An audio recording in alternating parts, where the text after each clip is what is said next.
The difficulty with industrial policy, which is really what you're talking about with China, is it's very difficult to actually determine how much the industrial policy accounts for the particular growth in a particular area. Welcome to the New Enlightenment podcast from Adam Smith's Panmure House. I'm Adam Dixon. Today I'm joined by Samuel Gregg. Sam is the Friedrich Hayek Chair in Economics and Economic History at the American Institute for Economic Research.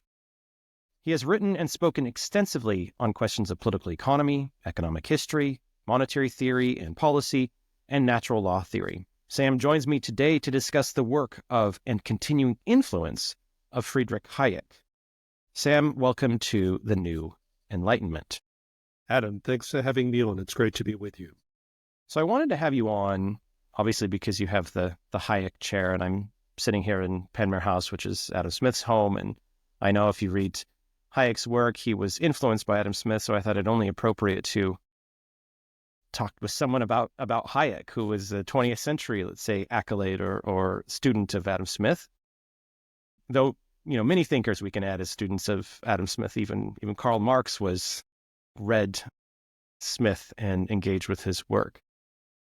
But I wanted to talk about Hayek in particular because Hayek, in some circles, is obviously he's taken as a liberal thinker or influential of libertarians. But curiously, if we think of the likes of Javier Milei, liberal thinkers like Hayek are today considered far right, and their ideas are considered to be anti-democratic or racist or nativist or populist in an odd way that I think confounds at least my understanding of the kind of classical liberal tradition. And so let's just start with the question of who is Hayek and what do those critical of Hayekian thinking or Hayek's thinking for that matter, what do they get wrong? Well, thanks for having me on, Adam. The question of who is F.A. Hayek, of course, is something that lots of people are debating right now. But I think the best way of describing Hayek is that he is by far the most influential classical liberal philosopher and economist of the 20th century. In fact, his life basically spanned the 20th century. He died in 1991, not that long ago, actually. And he very much understood himself to be a classical liberal at a time in which classical liberal thought, both in Europe, America, and the world more generally, went into a type of eclipse, especially following World War I, the interwar period, and after World War II. Of course, it underwent a type of revival, some would argue in the late 1970s, but many people would argue that we're back into a world now in which classical liberal thought is very much a minority opinion. So I said that he was a philosopher and an economist. And that I think is important because he starts off his career, his academic career, very much as an economist. But like most people from, let's call it the upper middle class of his time, he was incredibly well-versed in many disciplines that went far beyond economics. Philosophy, the natural sciences, what we would call political science, history, etc. So he was very typical of that generation of classical liberals who were genuinely Renaissance men in the classic understanding of what that means. So he is very, very interesting, I think, precisely because he's able to bring economics into conversation with thinking about politics, but he's also thinking about the implications of other disciplines, and not just social sciences, but the natural sciences, for how we think about economic life. So he has a very synthetic view of reality and the nature of the pursuit of knowledge.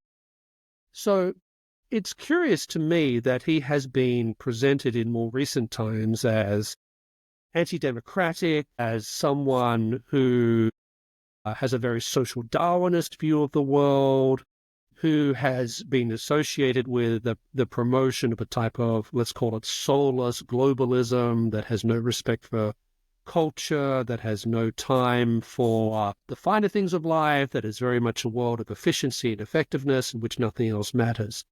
Because his entire life and his writings testify to a very, very broad and deep conception of culture, economics, politics, and history, and how these things relate to each other.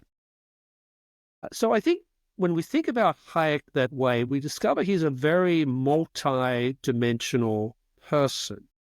He wasn't specifically interested, like a lot of economists today, in questions of what we would call policy. He certainly wrote about things like business cycle theory, he wrote about trade, he wrote about money and monetary theory, etc.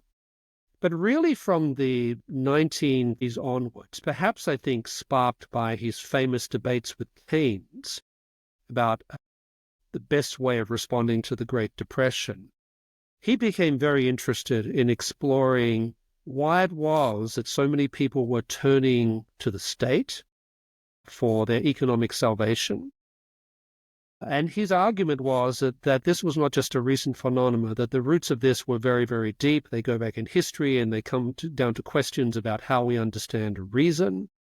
He also argued that it reflected different paths in different forms of Enlightenment thought. He was forever contrasting the Scottish Enlightenment, for example, with the late French Enlightenment. And he said that their conceptions of reason are very different, and this helps to explain why you have certain trends of thought, political and economic thought, pushing in the direction of what he called collectivist, top-down planning of the economy and life more generally, as opposed to the Scottish Enlightenment view, or what you might call the Anglo-Enlightenment view of these things, which had a much more discursive, much more, I would argue, nuanced understanding of the role of reason and the importance of freedom in developing what he thought was the natural path that civilizational growth should take. So when you think about Hayek that way, he's a very sophisticated thinker, and which is why I find attempts to label him as far right or as being inherently hostile to the interests of people who are on the lower side of the income scale, I find that all very, very, very, very perplexing.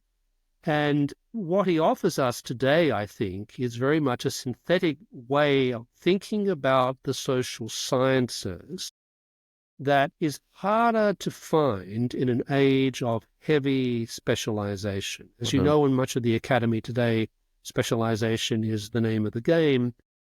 And Hayek, in a way, stands athwart that way of thinking.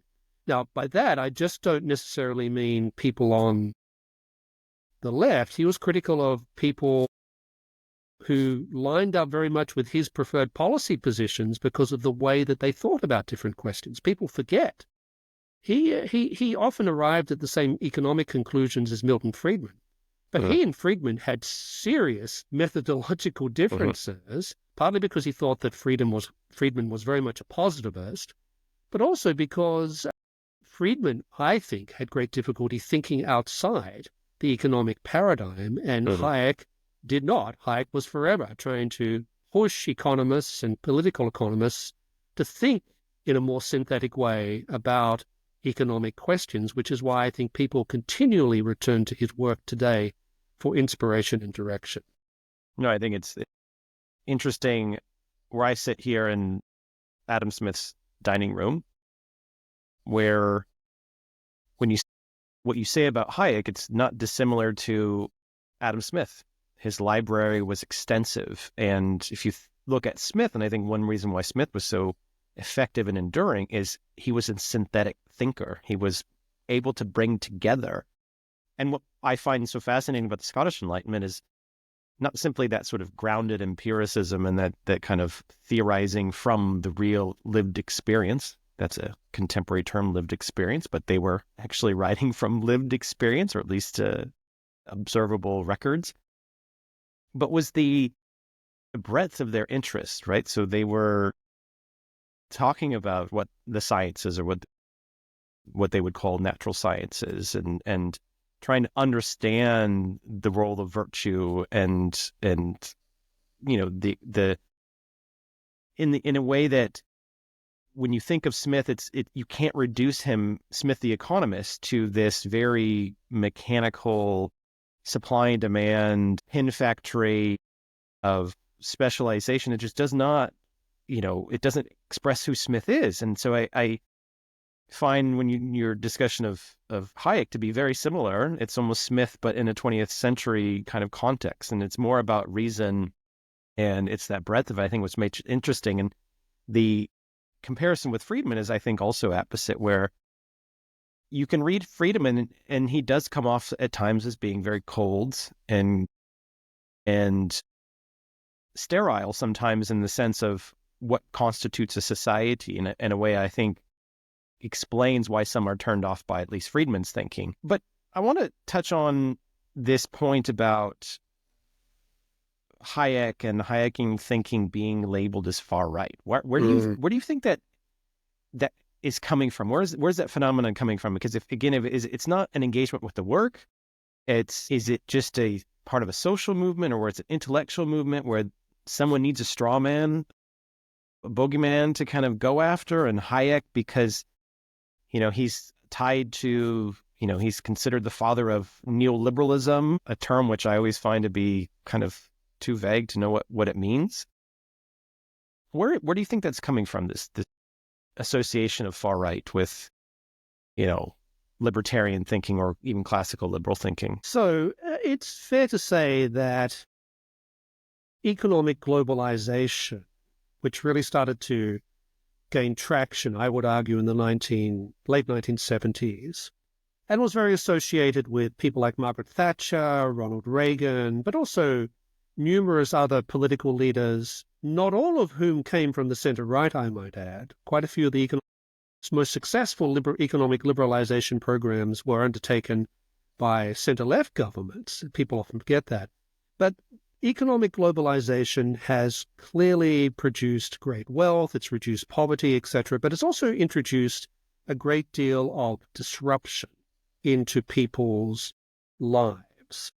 I don't think there's any doubt about that, and people like myself would argue that the trade-off is worth it, right?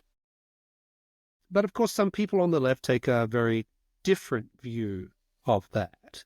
And for them, economic globalization, for reasons they articulate, I don't agree with, but they basically argue that economic globalization has produced greater inequalities of wealth.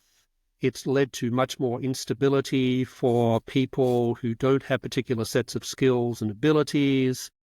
They argue that it has led to the diminishment of social security in the different forms that takes around the world, that it has empowered the wealthy in a way that would have been inconceivable to a lot of people in the 1960s and 1970s, that it's led to a harsher world, a more economistic world, a world in which efficiency and effectiveness trumps everything else.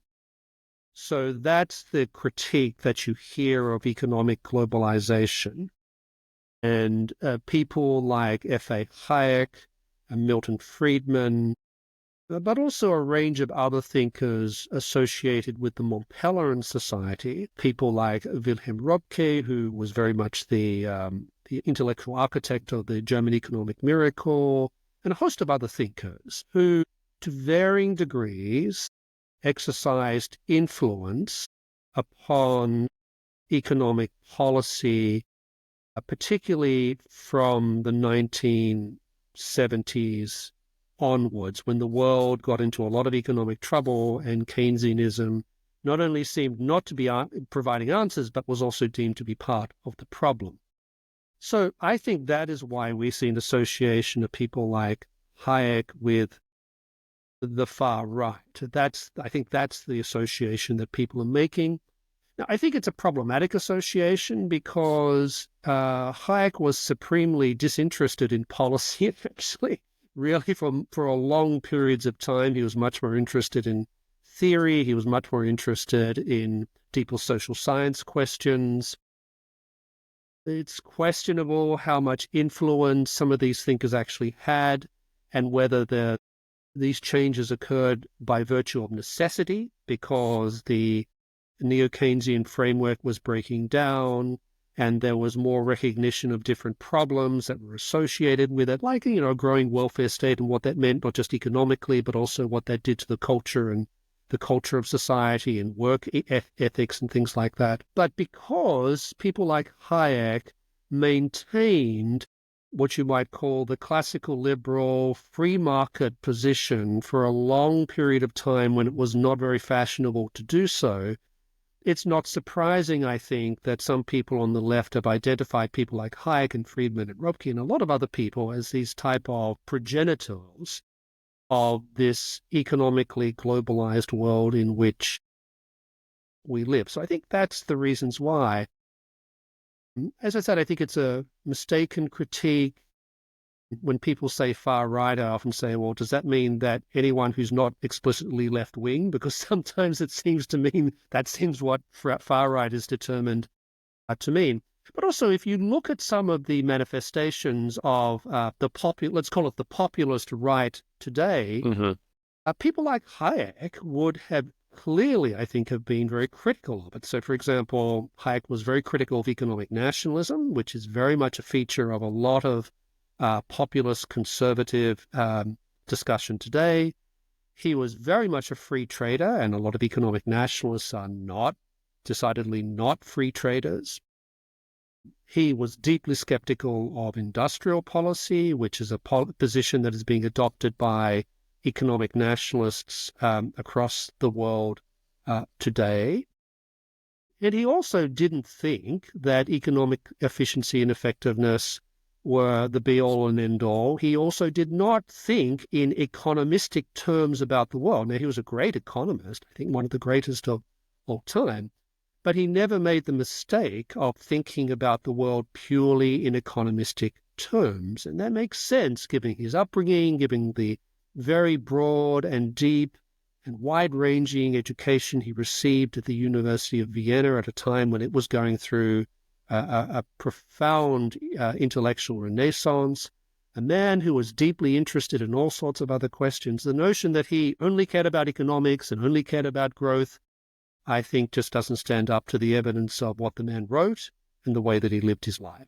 I think it's probably impossible to, live in a place like Vienna and not appreciate what is beautiful architecture, beautiful music, Right. beautiful art, all those things that kind of make the human experience so much better than just, monetary or pecuniary wealth. I think it's impossible. But I do agree with you with the term far right, and there's also radical right.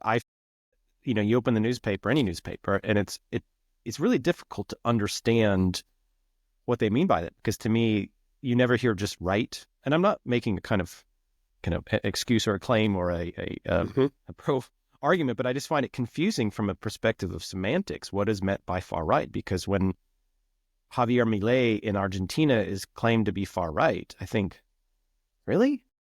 How is he anything like, say, Viktor Orban, who is explicitly saying, I want to have illiberal, it's an illiberal democracy in Hungary. He's very much an economic nationalist. He's nativist. And you think, well, that just doesn't strike me as that's far right, but there's different than those that want to kind of, liberalize an economy and the like. So I just find it the semantic game being played is confusing people. And I think, I don't want to go off topic, but I think strategically, even for the left, it's confusing people to where it's you look at far right parties going up and it's like, well, it's not because no one's helping them by calling everybody far right when they're not far right. And it opens, Well, the other thing that flows from that, of course, is that you see a remarkable convergence today on economic policy across the political spectrum. So in America, for example, if you compare some of the economic policies being advocated by, say, Senator Marco Rubio, and who's very much identified as a conservative in America, and you compare them to the economic policies being advocated by Senator Elizabeth Warren, who's very much on the liberal side of the Democratic Party, there's not a lot of difference. They're Yeah. both skeptical about trade. They both want to use industrial policy. They both want to change the laws so that effectively trade union officials could be appointed to the boards of corporations, etc. So it just flows to your general point that use of the language of far right is Hayek and not particularly helpful in discerning where some of the key political and economic policy differences lie today. And indeed, there's so much bipartisan kind of, at least around industrial policy, state intervention. I mean, you mentioned U.S. policy. I thought it was ironic that in 1 week, Donald Trump said the United States need a sovereign wealth fund. And the Biden administration likewise said we need a sovereign wealth fund. And I think, okay, well, that's state capital. There might be a policy reason for setting one up for various reasons. I don't think the United States needs one. Deepest capital market in the world. It's not, it's not Saudi Arabia or kind of some developing country that funds it, but it's just ironic that both parties seem to have very, very specific kind of shared views on these, and the same across Europe, right? You find very little differences from the left to the right. There might be a different flavor, and then also the irony too is that if you look at a lot of far right parties, their social policies are, they're to the left of center, even sometimes very left of center, and they're close to the sort of socialists in Europe in a way which I don't think those that aren't aware of the, party politics realize that. They just think far right as being kind of some kind of neoliberalism and just let markets do things and leave people, on the street. But actually, the populists are the ones that are, they're even further to the left than the more centrist parties or the traditional left, which I think is an interesting point. But back to Hayek. So obviously, I mean, in The Road to Serfdom, is probably most famous book is, he's very critical of central planning. And, he was obviously writing in a period when we still had the Soviet Union and there was very much, so central planning was a thing, whereas today, even the state intervention that we see is still often market conforming. It's more about interstate competition, interstate and the kind of international competition and geoeconomic competition. So there's interesting variants of it. It's not Soviet central planning per se. But I'm curious, how did Hayek advocate his laissez-faire approach? Or, as it were, what is the extent of his laissez-faire approach and his kind of advocacy for free markets? And where did he see a role for the state? So in your view, what would a balanced Hayekian vision of the state look like, particularly in today's political and economic landscape? So Hayek's views developed over time about that particular question. So if you read The Road to Serfdom today, there are things in it that, say, a lot of libertarians would be a little shocked by, right? So he says, for example, of course the state has a role to play in the economy, and he's willing, for example, to say, well, I think we do need some sort of basic social net. We do need some state provision of certain things to ensure that people don't fall below a certain level. So, and if you look at his later writings, yes, he is skeptical about government intervention and its effects and its ability to deliver on what people want. But he's no anarcho-capitalist. That's very clear. What he does think is that government should be small, but by that he doesn't mean non-existent. What he means is that government should be more or less confined to certain key functions that really no other institution is capable of undertaking. So what would some of those be? Well, national defense would be an obvious one. Another is the rule of law, the administration of justice. He wasn't advocating private courts or things like that. He very much believed that this was a responsibility of the state. He talked about the role of government in providing strong safeguards and protections for private property and contracts. The police power, law and order was another thing he talked a lot about as being the responsibility of the state. There were areas in things like food safety, for example, that he thought the state should play a role in. Now, if you put all those things together, it adds up to a state that's doing quite a lot, because if you think about the administration of justice, foreign policy, national defense, the police power, minimal sort of welfare state, those are not small things. Those are not small things. And maybe it's reflective of the fact that in so much of the world today, we've become so used to the state being omnipresent in so many aspects of our lives that someone like a Hayek, which when he articulates this vision of what he thinks the state should be doing in the economy, that sounds rather radical. But when you think about the actual activities, you realize actually that's a lot. But he thinks that's because the state is the only institution that can really undertake those types of functions. So that's the sort of way I think in which he distinguishes between what the state should do, what the market should do, and what civil society should be involved in as well. And in that regard, I think he was very influenced by reading Alexis de Tocqueville on the way in which the state can slip into soft despotism. He was very influenced by what Tocqueville absorbed of the ways in which Americans exercise the habit of association, and the way that Americans banded together to do different things. And then when the problem was fixed, they'd move on to something else. So I think with Hayek, if you want to try to come up with a sort of Hayekian vision of government and the state, it's very much government does certain things because no other institution can do them. And for some of these functions, you need a coercive power, and the state is the only institution that is allowed to have a legitimate monopoly of the exercise of coercion. Markets should be taking care of most economic questions, and then he believed very much that what we would call these intermediate associations, civil society, should be undertaking a lot of things that neither the state nor necessarily the market is particularly well equipped at doing so. So I think that's his sort of vision, and it's a vision that was shared by a lot of classical liberal thinkers in the lead up to and after the Second World War. And for some people, this sounds radical because they're so used to the state taking care of so many different things that were once done by civil society. But I think that is his vision.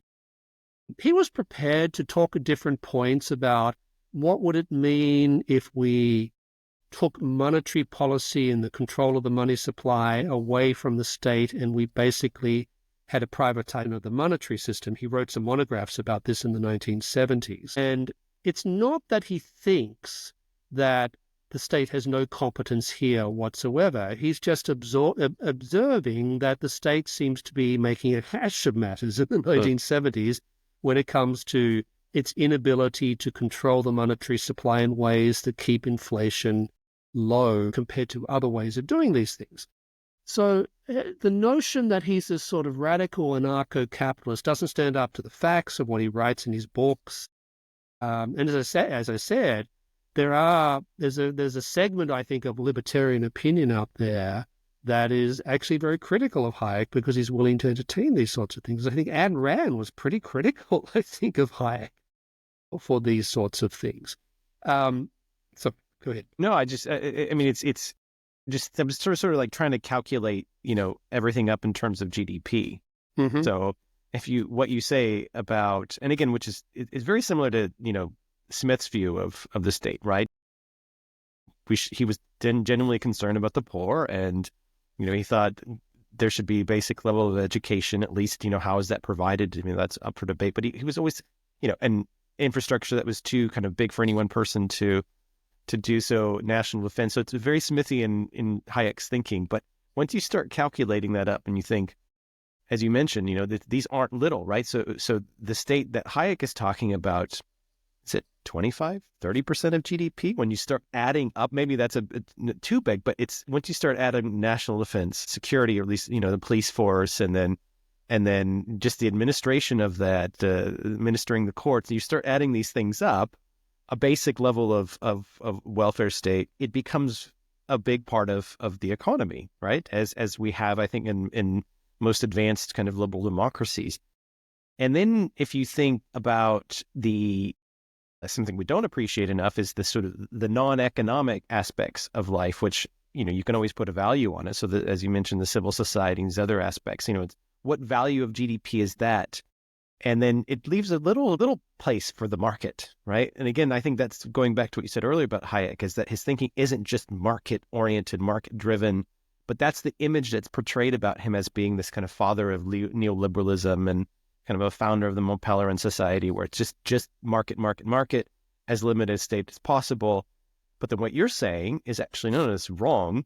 It's, yes, a small state, but at least a state of some fashion to provide the national security, ensuring the police, and so on and so forth, civil society to kind of provide the basis for us to live, and then the market for certain transactions. And that's a much more balanced view than is often portrayed when we think about Hayek. And then again, we were talking about earlier about where Hayek is now portrayed as this far right type, and it just doesn't, and that's why I wanted to talk to you, because it just thought this doesn't sound right, and there has to be something more behind that why we're pushing this in this kind of way. So, but on this, what would Hayek think, though? I think of today's, and I'm always careful to ask, what would someone think? I mean, the question we always get here at Panmure House is, what would Adam Smith think about stuff? And I say, well, keep in mind that Adam Smith was living in a pre-democratic era. Industrial revolution really wasn't even a thing yet. And you could even argue that capitalism wasn't a thing yet, right? So, I mean, there's so many things that weren't present in Smith's time. Now, granted, Hayek died in my lifetime, so he's been around enough to see a bit of globalization. He was around to see the collapse of the Soviet Union. But what would he think now in today's world, where China has risen in a way that he wasn't when by the time he died? China is dynamically capitalist, but in its own way, dynamically capitalist in the sense that it's might subsidize a lot, and just, how it gets its IP is another discussion, but it's out there in the market. But, in today's world, it's also legitimized, I think, more state intervention and more protectionism, and the so-called liberal international order is being broken down. So what would Hayek make of, let's say, the global political economy that we see today? Well, my guess is, and again, we're projecting here, right? But based on his ideas, his different theories of how the market worked, his conceptualization of the role of the state, and maybe above all, his deep grasp of history. He wrote a lot about history and historical developments and the history of ideas. My suspicion would be that he would look at today's world and say, we experienced from 1970 to around about 2008 liberalization at the domestic level of many economies, and we also saw an acceleration in the decline of trade barriers. And I think he would say that from that point onwards, so really from the financial crisis onwards, what we have witnessed is not a shift in the direction of the type of social democracy arrangements that were very popular in the 1950s and 1960s, particularly in Western Europe. I think he would say that what we're seeing is a resurgence of mercantilism, particularly in places like China, but also in many Western countries as well. And by mercantilism, this is, of course, the mercantile system, which Adam Smith was famously critical of, and which is the target, as you know very well, of the wealth of nations.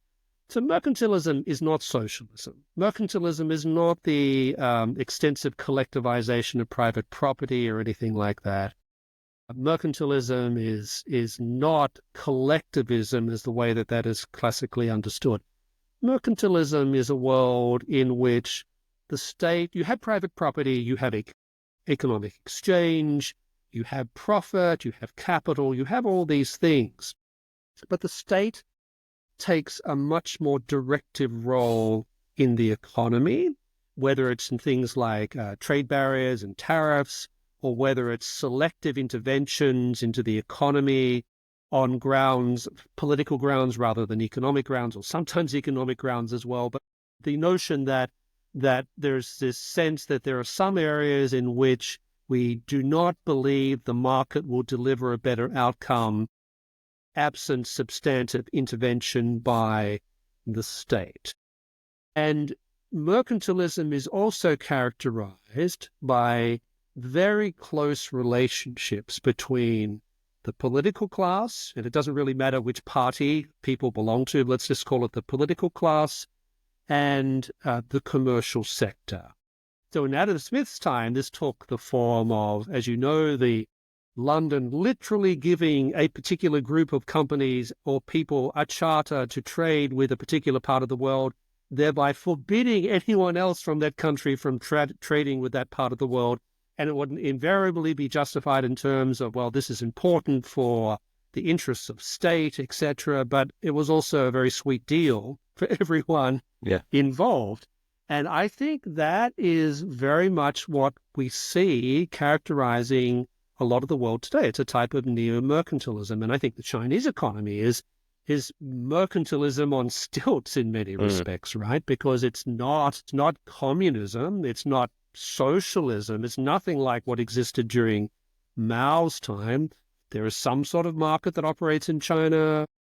Private property isn't particularly secure, but there is some sort of sense that there are certain limits that you really be unwise to go beyond when it comes to messing around with property rights. The Chinese government is taking a very active role, especially since Xi came to power in 2012, and directing the economy via industrial policy. Its Belt and Road Initiative is classic mercantilist, has classic mercantilist features. So I think that's one thing he would say. Long-term perspective, we're back in a neo-mercantilist set of arrangements. I think another thing he would say, and this is something he observed in his own time, is we're seeing a resurgence of corporatism. Now, by corporatism, I don't mean rule by corporations. That's not what I'm talking about. Corporatism is the idea that when it was very fashionable in the 90s, particularly in regimes that were run by fascist political movements, but you can also see intimations of this in democratic societies as well, including the United States, I would add, whereby you have an arrangement whereby big business, big unions, and big government are basically working together to push the economy in particular directions. And again, it's not the obliteration of markets, it's not the obliteration of private property, but there is this sense that these corporate bodies need to take an active role in guiding the economy in ways that it wouldn't necessarily go if markets were headed in a particular direction. And corporatism was very much in fashion in the 1930s. I think if you read parts of The Road to Serfdom, it's clearly a critique of corporatist arrangements. It's not just an implied critique of the Soviet Union.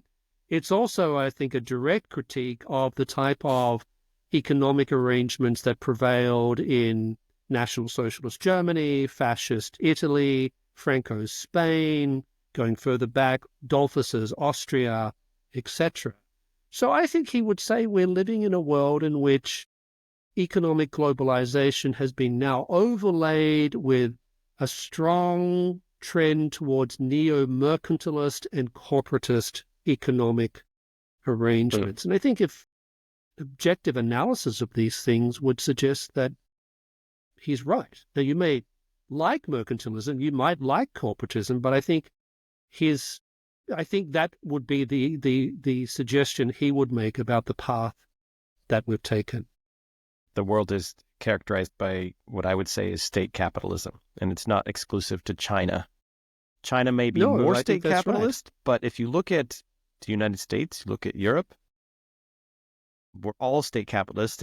But on that, I'm curious because there's that certain ratcheting up of state capitalism or neo-mercantilism, which I think in part is driven by China. I mean, China has shown that, well, look, if we're going to play this game where we subsidize, we make it difficult for other companies to invest. So governments in the West are saying, well, okay, sure, we'll have investment screenings, we'll put up trade barriers, we'll have massive subsidy programs, we'll let our central banks kind of basically load up on as much debt as we can. That's why when I get people that talk about, free markets in America, I'm like, really?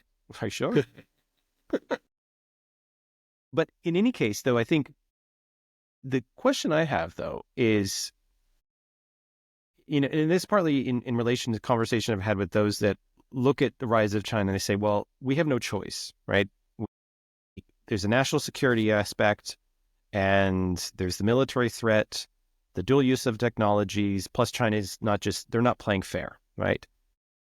I get that. There's a lot of evidence and there's a lot of reason behind that, and it's clear that China does that. But China is also just very competitive, right? I mean, they are, say what you will about, yes, they're kind of, there's questions about where is the IP coming from and so on and so forth. But, if you take electric cars, for example, or some of these sectors, and I'm thinking about electric cars just because in Europe, they've, increased tariffs on Chinese electric vehicles. Mm-hmm.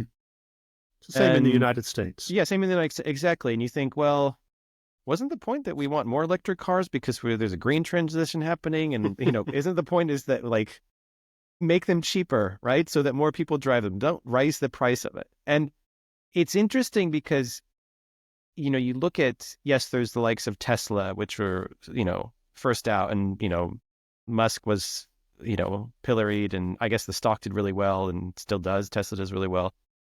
But, then the Chinese manufacturers came around, BYD. Where were the German automotive manufacturers in the kind of battery? And I don't want to have a debate about are battery electric vehicles good or not, but the point is that the German automotive industry, the kind of wasn't innovating in that particular era. What were they doing? They were selling clean diesel. And by the way, they were fudging the numbers to justify clean diesel, right? How do we know when the degree to where, yes, it's this kind of neo-mercantilist protectionism and, subsidies and the like versus, no, your industry is just not competitive anymore because in China made strategic decisions, whether it came from the state or not, and they're winning. Why are they winning? It's because you were behind the curve, because you were trying to protect or maintain a particular kind of, the interests of particular parties. How do we know that where that divide is, right? Because the Chinese will tell you, yes, we're competitive, and you're raising this. The reason why you're threatened by is because we're playing the game and we're paying it better than you now. Yes, so China has clearly shifted in a distinctly neo-mercantilist direction since really, I think, the financial crisis started to sow a lot of doubt in the minds of the Chinese Communist Party elite about whether the West's direction was the model to follow. And so Xi in particular sort of headed down this direction. But then we should keep in mind that China was never as economically free market as a lot of people imagined it was. I mean, the liberalization was always partial, even restricted to certain parts of the country. The degree to which the Communist Party and government were involved in things like how many board members you have who are members of the party. So Chinese state capitalism, it has just accelerated under Xi. And that has meant that the state has played a much more active role in pushing development in particular economic sectors. And they're very open about this. They're not claiming that markets are driving these things. They're saying things like, we want to develop a particular type of car or a particular segment of industry, and we'll do whatever it takes to try and drive things in that direction. And many Western countries, as you've pointed out, are now moving in the same direction. It's like, okay, the Chinese are playing this game, so we need to play this game as well, which means moving away from markets, moving away from liberal international order, etc. When it comes to, the first part of your question in terms of sort of cause and effect, what drives these things, the difficulty with industrial policy, which is really what you're talking about with China, is it's very difficult to actually determine how much the industrial policy accounts for the particular growth in a particular area. There's plenty of economic research out there, including by industrial policy outfits like the World Bank, saying that making these connections, establishing causality, is a very, very difficult thing. So that's the first thing I would say. The second thing I would say is that I actually think that China's march down the neo-mercantilist path is going to turn out to be a significant mistake for them. The reason I say that is because, one, we're already seeing a significant amount of evidence of what happens when you use industrial policy on that scale to allocate resources. It manifests itself in things like China having these huge surpluses of cars they can't sell, having cities that have no one in them because no one actually wants to live in some of these places, the degree of corruption that it's fostering inside China in what was already a highly corrupt set of political and economic arrangements. China, I would argue, is losing its competitiveness in particular parts of its economy, which has accelerated ever since they started to lose what was really their competitive edge, which was cheap labor. That has declined. And their demographic problem, which is, I think, storing up huge problems for them in the future. I actually don't. I don't think that China is going to be as big a long-term threat as many people think it is, because I think most of these neo-mercantilist policies that we've been talking about, in the long term, and that's the critical thing, in the long term, turn out to be very, very damaging. In the short term, they can produce growth in particular areas. I mean, if you're willing to the government is willing to put enough money, or if the central bank is willing to push enough of the capital into an economy, you are going to see different things happen.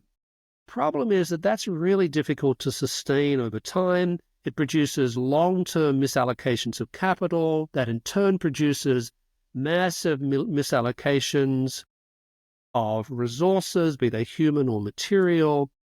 So I think in the long term, I think it already is costing China significantly. And I think that's what Hayek would say, is that you can play this mercantile game for a while, but in the end, it's going to catch up with you. So, and that's one of the things about Hayek's thinking, which I think is very prescient, and why I think a lot of political leaders, whether on the right or the left, are a little reluctant to engage with it, because he's always about the long term. He's always thinking about the long term. And this is one of the arguments he had, of course, with Keynes in the 1930s, was Keynes is saying, look, if we don't do something, then it's very easy that more and more countries will go down a totalitarian path. And Hayek is saying, well, if you do these things, you will start slipping into the very type of regime that you're trying to avoid. And he's thinking about the long term. So, and that's the luxury, I think, of someone like a Hayek. He can step back and say, well, look at these long-term problems that we're pretty sure will eventuate. And that, I think, is what he would be observing about some of the economic developments we're seeing in our own time. So I'm curious, though, because on industrial policy, and I tell a story. I was at the OECD once, and the head of the development center for this dialogue I was at, and I was sat next to him, and he was saying, we can start using industrial policy again as a word, because it was banned. He didn't say it was literally banned, but it was this kind of word that was not popular. And I think for him as a development economist, like, no, we can use industrial policy again. And he was almost excited about that. But and again, I think now the multilateral institutions, everybody's embracing industrial policy as like, this is a thing that we must do. What, though, from a Hayekian perspective, is acceptable industrial policy, in the sense that, thinking about what the state does, that the state, if it has national security, so I'm thinking about the United States, the defense spending, and, say what you will, but it creates industry. It creates there's arguments around national security. You need to have healthy industries. You need to have a steel industry. You need to have agriculture. You need to have all these things because it's a matter of national security. Therefore, it's something where the state has an interest in, right? So there's ways of kind of what we mean by industrial policy. So I'm curious from a Hayekian perspective, or Sam Gregg's perspective for that matter, on what is acceptable industrial policy over time. Right? Is It's not like mission economy, but what is it that is acceptable for a democratic society to say, well, we're interested in doing this, we want to embrace this, or what are the or is it just, again, let's create the framework and let markets decide? But even then, let me articulate this in a different way, is that I'm always skeptical when some people say, well, it's impossible to have, or, we shouldn't have industrial policy. But I always think, well, industrial policy is going to happen whether we like it or not, because someone's going to come around in various ways and push for state intervention of some form, implicit or otherwise. And again, that can come from, the regulatory state, how we administer state policies. There's, so industrial policy will happen. So in that kind of, if we accept that, and I happen to be kind of, you don't have to take my view, but I think it's a natural occurrence, right? In the sense that industrial policy of some form will happen. In a Hayekian sense, what is acceptable in that realm? So whenever I think of industrial policy, I always think of what Adam Smith said about when merchants get together, right? Yes. It's a conspiracy against the public.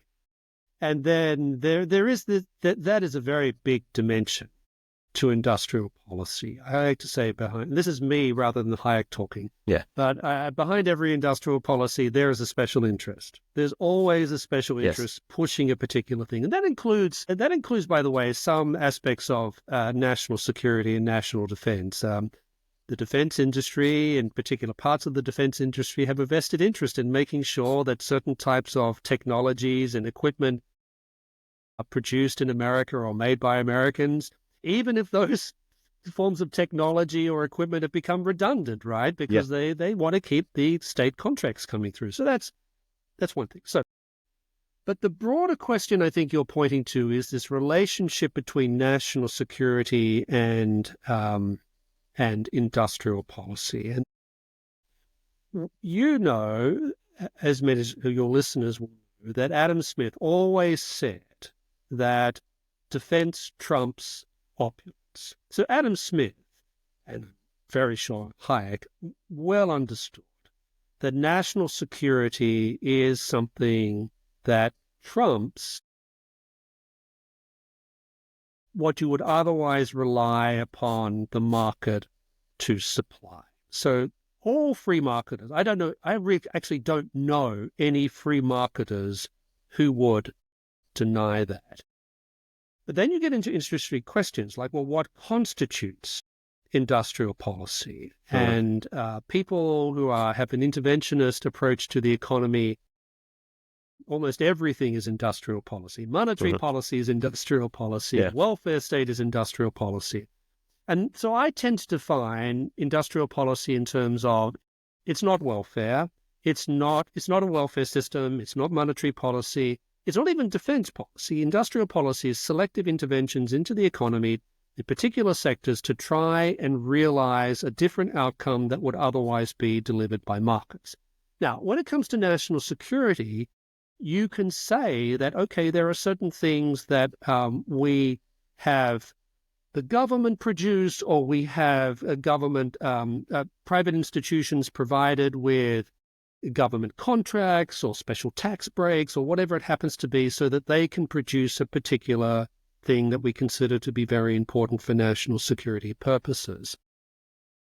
But from a free market standpoint, I would argue that there's nothing inconsistent with being a free marketer and saying, yes, there are certain things that we do allow the state to do in the economy in the interests of national defense, right? So, but then you get into the question of, well, what actually constitutes genuine national security needs and what doesn't? And that gets a lot harder, because then people's conception of the national interest often starts to get blurred with what they think is their own self-interest, right? So I actually wrote a paper this year.